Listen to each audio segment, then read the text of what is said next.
superpower and the world capital of artificial intelligence and crypto. My administration has also begun the largest deregulation campaign in history, far exceeding even the record-setting efforts of my last term. In total, the Biden administration imposed $50,000 in additional regulatory costs on the average American household over the last 4 years. I have promised to eliminate 10 old regulations for every new regulation, which will soon put many thousands of dollars back in the pockets of American families. To further unleash our economy, our majorities in the House and Senate, which we also took along with the presidency, are going to pass the largest tax cut in American history, including massive tax cuts for workers and family, and big tax cuts for domestic producers and manufacturers. And we're working with the Democrats on getting an extension of the original Trump tax cuts, as you probably know, by just reading any paper. My message to every business in the world is very simple. Come make your product in America, and we will give you among the lowest taxes of any nation on earth. We're bringing them down very substantially, even from the original Trump tax cuts. But if you don't make your product in America, which is your prerogative, then very simply you will have to pay a tariff, differing amounts, but a tariff which will direct hundreds of billions of dollars and even trillions of dollars into our treasury to strengthen our economy and pay down debt. Under the Trump administration, there will be no better place on earth to create jobs, build factories, or grow a company than right here in the good old USA. Already Americans' you can see this, I think, maybe even in your wonderful, wonderful room that you're all gathered together, so many of my friends, but Americans, the economic confidence is soaring like we haven't seen in many, many decades, maybe not at all. Upon my election, it was just announced that small business optimism skyrocketed by 41 points in a single month. That's the highest ever. There's never been anything like that. SoftBank has announced between a $100 and $200 billion investment in the U.S. economy because of the election result. And just 2 days ago, Oracle, SoftBank, and OpenAI announced a $500 billion investment in AI infrastructure. Other companies likewise have announced billions and billions and billions, adding up to trillions of investment in America, in the United States. And it's also reported today in the papers that Saudi Arabia will be investing at least $600 billion in America. But I'll be asking the Crown Prince, who's a fantastic guy, to round it out to around $1 trillion. I think they'll do that because we've been very good to them. And I'm also going to ask Saudi Arabia and OPEC to bring down the cost of oil. You got to bring it down, which, frankly, I'm surprised they didn't do before the election. That didn't show a lot of love by them not doing it. I was a little surprised by that. If the price came down, the Russia-Ukraine war would end immediately. Right now, the price is high enough that that war will continue. You got to bring down the oil price. You got to end that war. They should have done it long ago. They're very responsible, actually, to a certain extent, for what's taking place. Millions of lives are being lost. With oil prices going down, I'll demand that interest rates drop immediately, and likewise, they should be dropping all over the world. Interest rates should follow us. All over, the progress that you're seeing is happening because of our historic victory in a recent presidential election, one that has become quite well known throughout the world. I think a lot of things are happening to a lot of countries. They say that there's light shining all over the world since the election, and even countries that we aren't particularly friendly with are happy because they understand what there is a future and how great the future will be. Under our leadership, America is back and open for business. And this week, I'm also taking swift action to stop the invasion at our southern border. They allowed people to come in at levels that nobody's ever seen before. It was ridiculous. I decided and declared to do, and very, very importantly, a national emergency on our border, immediately halted all entry of illegal border crossers, of which there were many, and began promptly returning the illegal trespassers back to the place from which they came. That action, as you've probably seen, has already started very strongly. I've deployed active duty U.S. military and National Guard troops to the border to assist in repelling the invasion. It was really an invasion. We will not allow our territory to be violated. After 4 long years, the United States is strong and sovereign and a beautiful nation once again. It's a strong, sovereign nation. In addition, I'm pleased to report that America is also a free nation once again. On day one, I signed an executive order to stop all government censorship. No longer will our government label the speech of our own citizens as misinformation or disinformation, which are the favorite words of censors and those who wish to stop the free exchange of ideas and, frankly, progress. We have saved free speech in America, and we've saved it strongly. With another historic executive order this week, I also ended the weaponization of law enforcement against the American people and, frankly, against politicians, and restored the fair, equal, and impartial rule of law. My administration has taken action to abolish all discriminatory diversity, equity, and inclusion nonsense. And these are policies that were absolute nonsense throughout the government and the private sector. With the recent yet somewhat unexpected great Supreme Court decision just made, America will once again become a merit-based country. You have to hear that word, merit-based country. And I've made it official, an official policy of the United States, that there are only 2 genders, male and female. And we will have no men participating in women's sports, and transgender operations, which became the rage, will occur very rarely. Finally, as we restore common sense in America, we're moving quickly to bring back strength and peace and stability abroad. I'm also going to ask all NATO nations to increase defense spending to 5% of GDP, which is what it should have been years ago. It was only at 2%, and most nations didn't pay until I came along. I insisted that they pay, and they did, because the United States was really paying the difference at that time, and it was unfair to the United States. But many, many things have been unfair for many years to the United States. Before even taking office, my team negotiated a ceasefire agreement in the Middle East, which wouldn't have happened without us, as I think most of the people in the room know.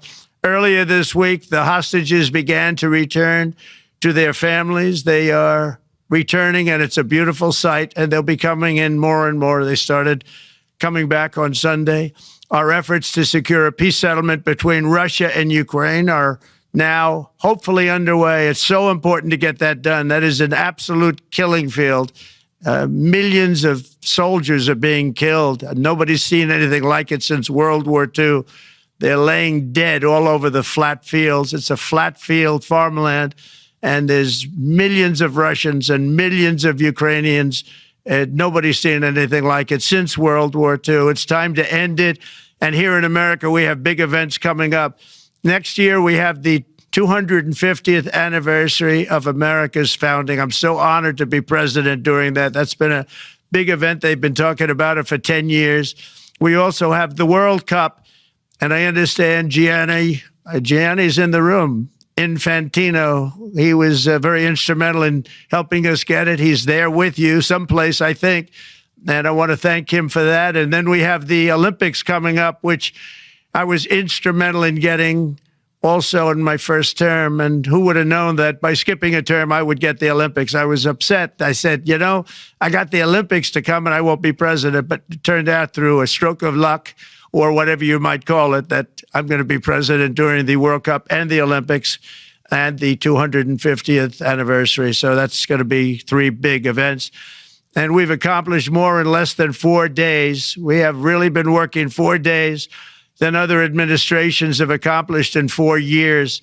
And we're just getting started. It's really an amazing thing to see. And the spirit and the light over our country has been incredible. Under the last administration, our nation has suffered greatly, but we're going to bring it back and make it greater, bigger, stronger, better than ever before.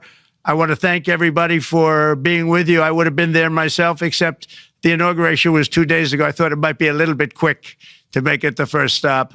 But we'll get there one day. We hope to get there. But I do appreciate, I heard the audience is fantastic, and many of my friends are in the audience. And I will be taking questions now from some very distinguished people. Thank you all very much.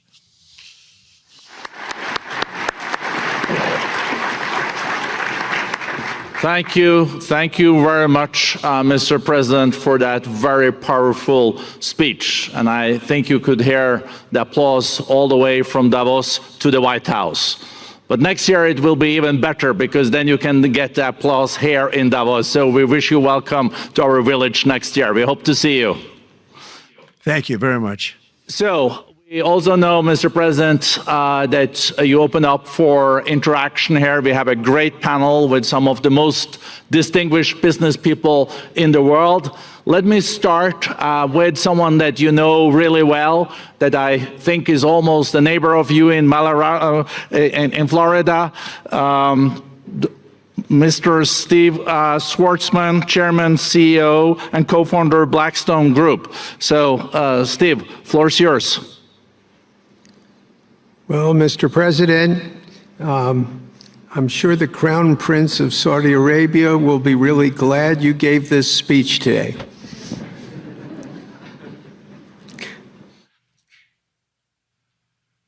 You've had the busiest 4 days that anybody can imagine, and congratulations for that. My question is about some of the things I've observed here at Davos. It's a terrific forum. I've met lots of people, as usual. I think I've been here 30 years. And a lot of the European business people have expressed enormous frustration with the regulatory regime in the EU. And they attribute slower growth rates here because of numerous factors, but especially because of regulations. And you've taken a completely different approach in this area. And if you could explain the theory of what you're doing, how you're going to do it, and what you expect the outcome to be, I'd appreciate it. Well, thank you very much, and congratulations, Steve. You're a friend of mine, but on a great career. You have had an amazing career, and it continues. I just want to congratulate you. Very inspirational to a lot of people. I want to talk about the EU, because you mentioned specifically that I've also had a lot of friends and leaders of countries. I've gotten to know them all my first term and a little bit during this period of 4 years, and know them well, like them a lot, but they're very frustrated because of the time everything seems to take to get approved, environmental impact statements for things that you shouldn't even have to do that, and many, many other ways that it takes.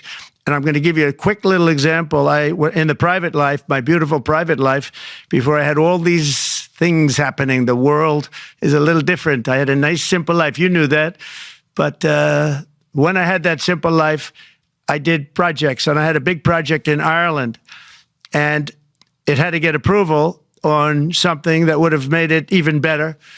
And I got the approval from Ireland in a period of a week. And it was a very, very, very efficient, good approval. And they informed me, though, the problem is you're going to have to get it from the EU, and we think that'll take 5 to 6 years. And they said, you have to be kidding. And this was before politics. And I said, wait a minute, it's not that important. I don't want to go 5 or 6 years, but it would have been a big investment. It would have been nice, and it would have been good for the project. And I sent the people to the EU to see if they could speed it up, and basically it was a 5 or 6 year wait just to get a simple approval that Ireland gave me in a period of literally not much more than a week. And I realized right then, that was the first time I really was involved with the EU, but I realized right then that's a problem, and I didn't even bother applying to do it. And or if I did, I pulled it very quickly. I have to be very accurate because I don't want to be criticized. He did apply, actually. No, I want to be very accurate. So I don't think I did, but if I did, I pulled it very quickly. It was just something you couldn't wait 5 years or 6 years to get an approval. So a lot of, in a very big business sense, a lot of people are claiming that's the problem.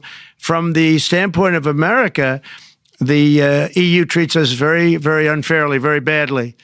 They have a large tax that we know about, and a VAT tax, and it's a very substantial one. They don't take essentially don't take our farm products, and they don't take our cars, yet they send cars to us by the millions.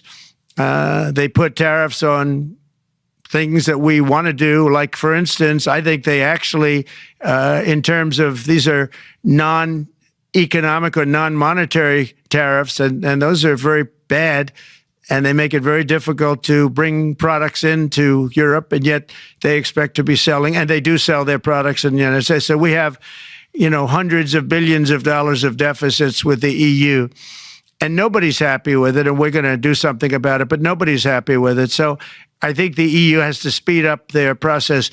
Friends of mine that are in some of the nations within the EU, great people, they want to be able to compete better, and you can't compete when you can't go through the approval process fast. There's no reason why it can't go faster. So, I'm trying to be constructive because I love Europe. I love the countries of Europe, but the process is a very cumbersome one, and they do treat the United States of America very, very unfairly with the VAT taxes and all of the other taxes they impose. One other, just to finish up, I got a call from the head of a major airline, one of the biggest airlines in the world, and he said, "Sir, could you help us? What? Landing in Europe is brutal.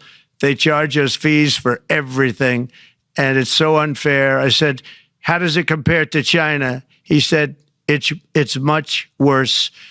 And the other thing, as you know, they took court cases with Apple, and they supposedly won a case that most people didn't think was much of a case. They won 15 or 16 billion from Apple. They won billions from Google. I think they're after Facebook for billions and billions. These are American companies, whether you like them or not. They're American companies, and they shouldn't be doing that.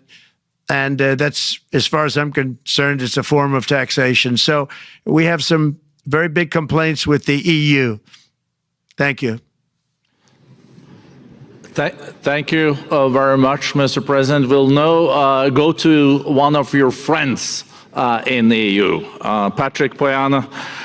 He's the chairman and CEO of Total Energies. I guess you have a question ready, Patrick, for the president.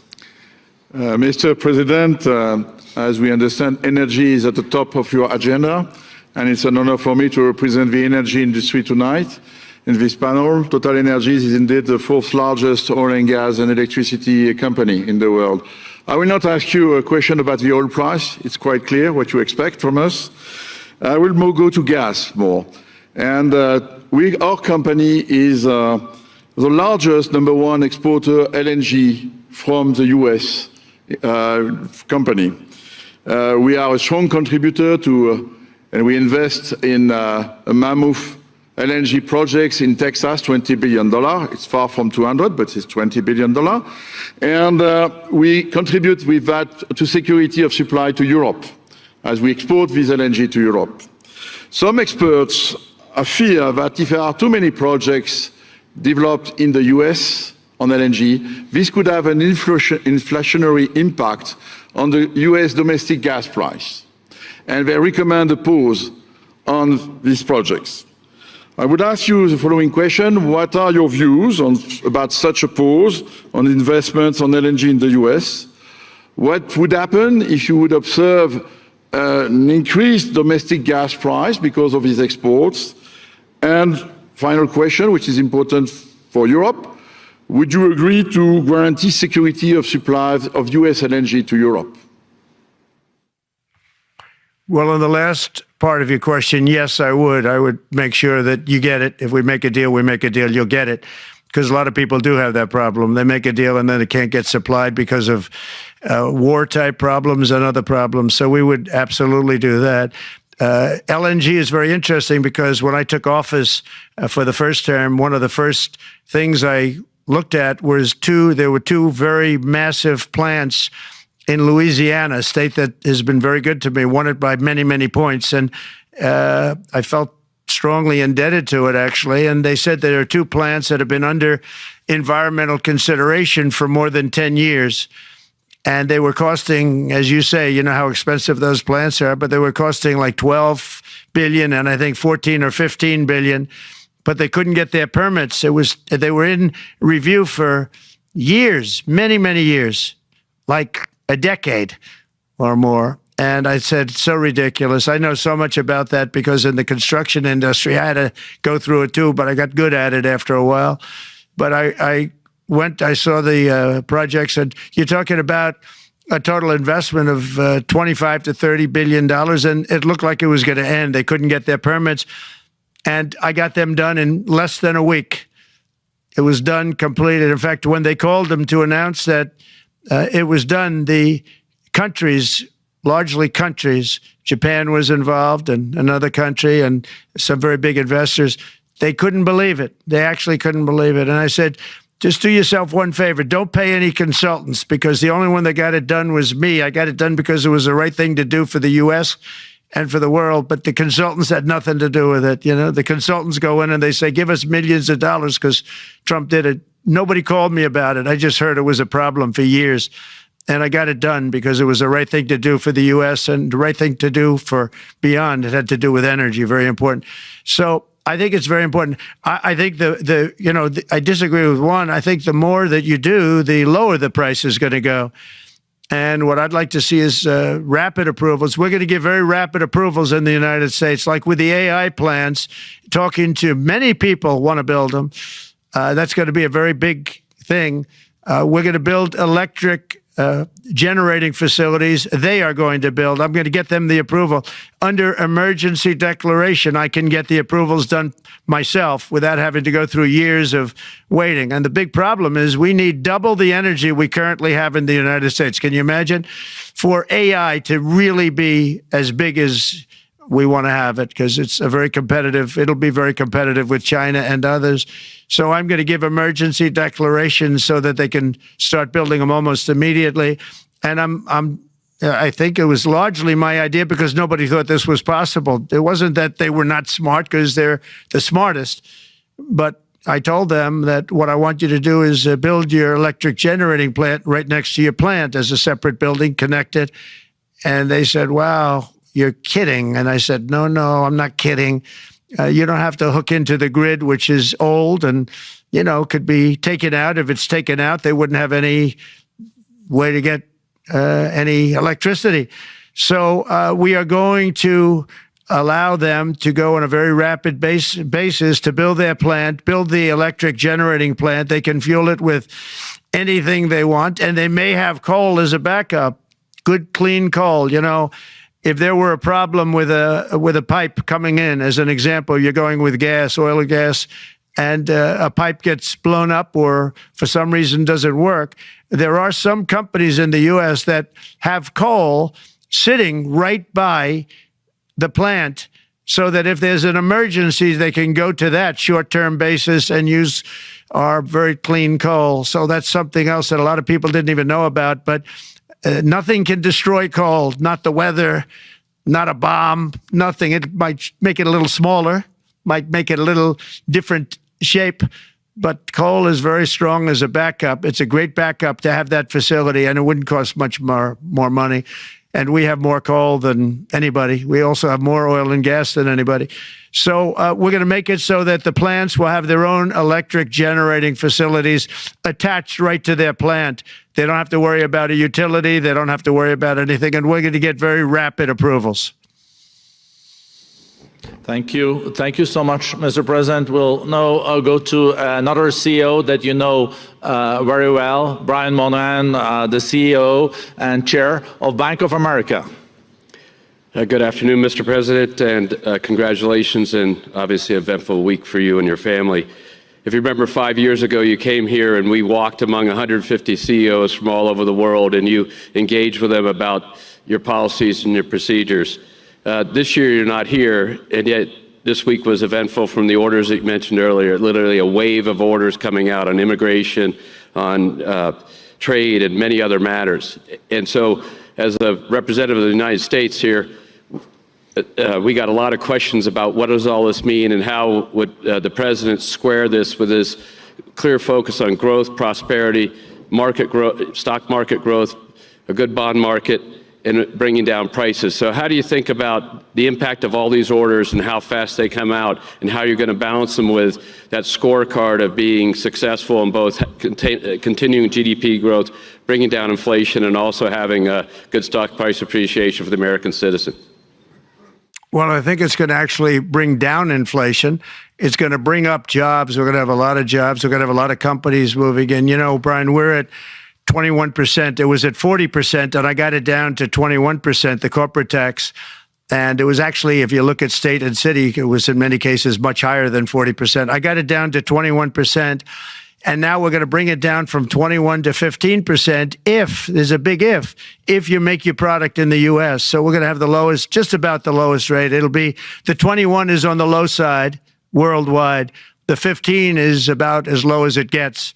And by far the lowest of a large country, a large, you know, rich, powerful country by far, not even a contest. So we're going to bring it down to 15% if you make your product in the USA. So that's going to create a tremendous buzz. We're also probably going back to the 1 year deduction where we deduct, you know, we did that originally, and that was amazing what the impact that had, the 1 year deduction, which built up over a period of time and then it expires. But we're going to go back to that when we do the renewal of the Trump tax plan. We have to get Democrats to approve it. But, you know, if the Democrats didn't approve it, I don't know how they can survive with about a 45% tax increase, because that's what it would be. And so I think they're going to do. We've been working along with them pretty well. I think it's very hard for a political group to say, let's charge people 45% more. So I think we're in good shape, but we're actually doing a reduction for business and small businesses where you're going to bring it down to 15%, which is really something. And by the way, speaking of you, and you've done a fantastic job, but I hope you start opening your bank to conservatives, because many conservatives complain that the banks are not allowing them to do business within the bank, and that included a place called Bank of America. They don't take conservative business. And I don't know if the regulators mandated that because of Biden or what, but you and Jamie and everybody, I hope you're going to open your banks to conservatives, because what you're doing is wrong. Mr. President, I'll say that your friend Gianni said hello, told me to tell you hello, and we look forward to sponsoring the World Cup when it comes, both this summer for the club and next year. So thank you for getting that for the United States. Thank you very much, Brian. Thank you, Mr. President. We'll now go to Ana Butin. She's the executive chairman of Banco Santander, one of the big European banks, and also in the U.S. So, Ana. Mr. President, congratulations on a historic victory. I believe you don't know me as well as my fellow panelists, so a few words. Santander is one of the largest banks in the world by number of customers, 170 million. That's more than my friend Brian or my friend Jamie have. And those... They fixed the regulation. That's coming, that's coming. That was cheeky. We're a big investor in the United States. We have many million customers, 12,000 employees. We're one of the largest auto lenders. And we recently launched a fully digital bank called Open Bank. We strongly believe banks have a pivotal role in the economy, and we can accelerate growth and help many more customers. That's what we're doing in the United States.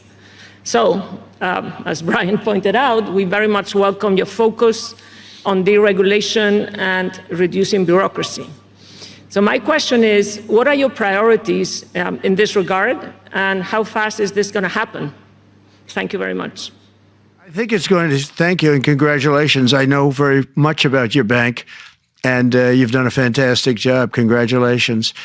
We are going to move very quickly. We've moved very quickly. We've done things in the last 3 days that nobody thought were possible to do in years.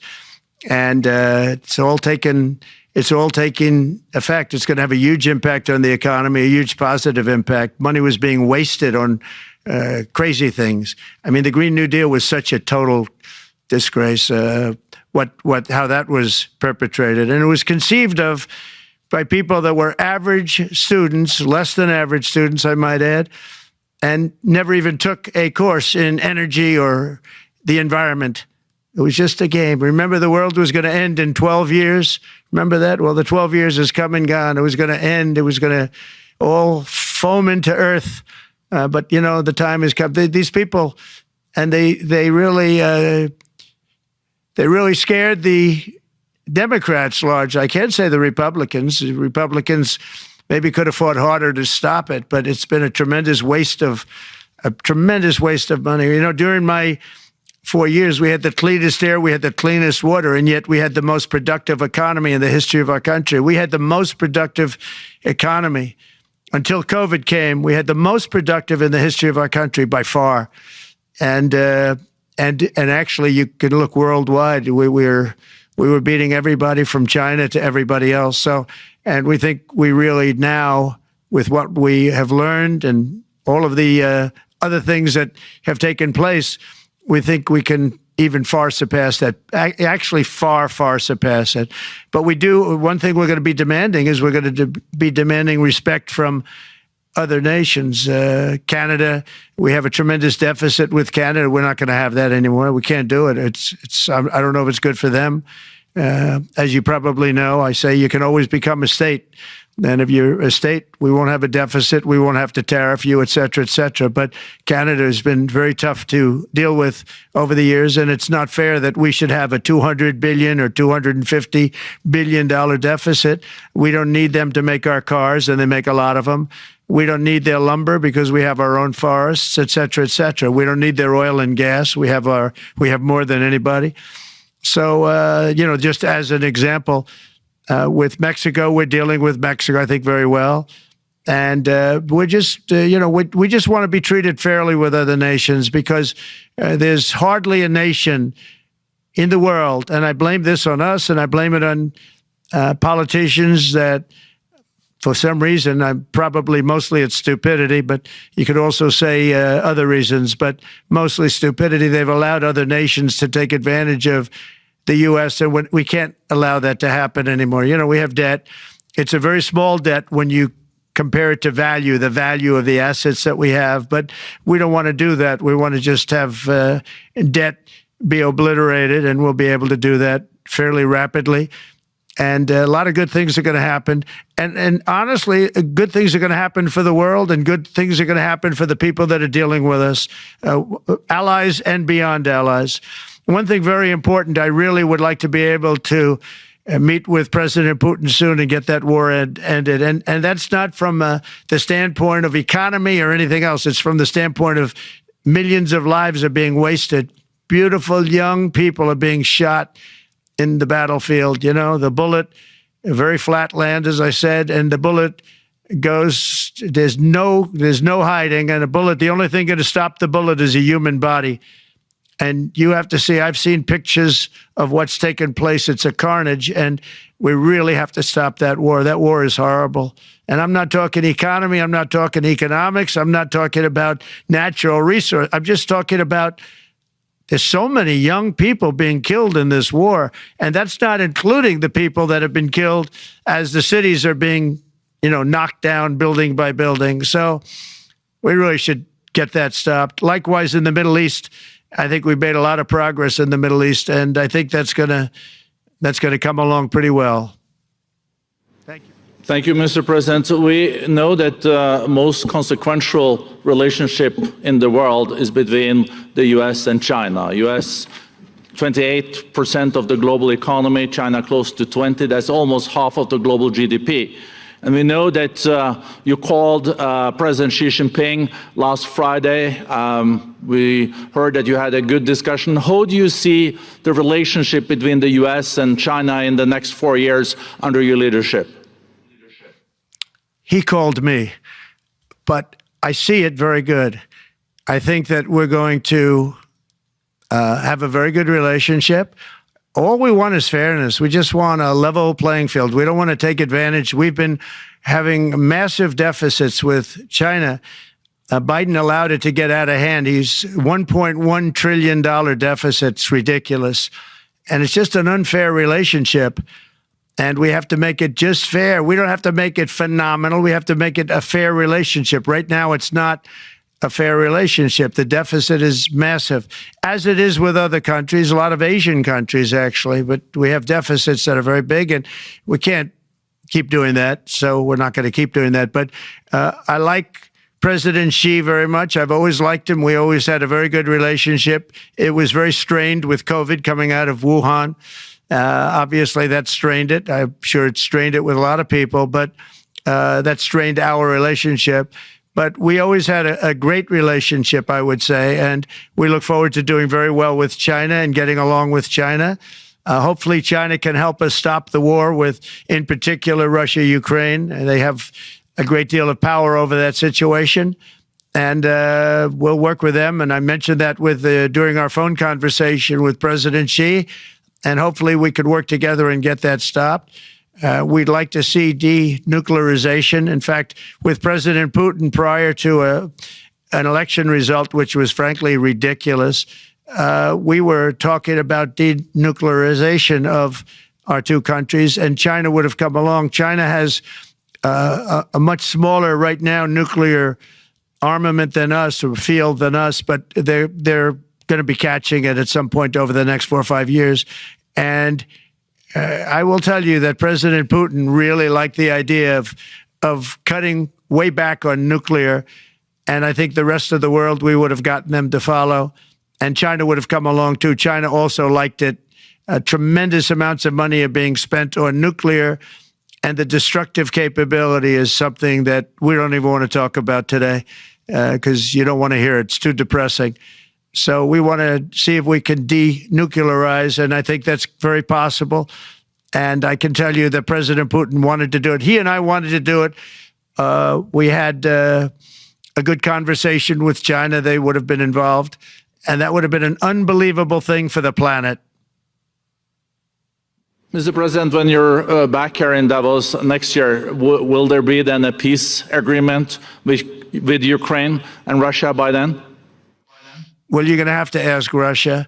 Ukraine is ready to make a deal. Just so you understand, this is a war that should have never started. If I were president, it would never have started. This is a war that should have never, ever been started. And it wasn't started during there was never even talk about it. I knew that it was the apple of President Putin's eye, but I also knew that there was no way he was going in, and he wasn't going to go in. And then when I was out, bad things happened, bad things were said, a lot of stupidity all around, and you end up with what you have. Now you have all these bombed out cities. They look like demolition sites with many people killed. I think the thing that you'll see about Ukraine is that far more people have died than is being reported. And I've seen that. But far, far more people have died. When you look at a city that's become a demolition site where big buildings have been collapsed by missiles hitting them and everything else, and they say one person was slightly injured. No, many people were killed. Those are big buildings. I was surprised at how that was my business. These are buildings that go 2 and 3 blocks long. They're 20 stories high. They're big, powerful buildings, and they were knocked down, and there were a lot of people in those buildings. That announced that 2 people were injured. That's not true. So I think you're going to find that there were many more people killed in Ukraine in the Ukraine war than anybody has any idea. But if you look now, so many of the people being killed are soldiers just facing each other with guns, rifles, and drones, the new form of warfare, drones. And it's a very sad thing to see. And when you see pictures of the fields that I see, nobody wants to see it. You'll never be the same. Thank you very much, Mr. President, on behalf of all the 3,000 participants here in Davos. We really underline that joining us the third day in your presidency, live taking questions here is so appreciated, and we are already ready for receiving you next year in person. So thank you very much, and all the best from Davos. Thank you.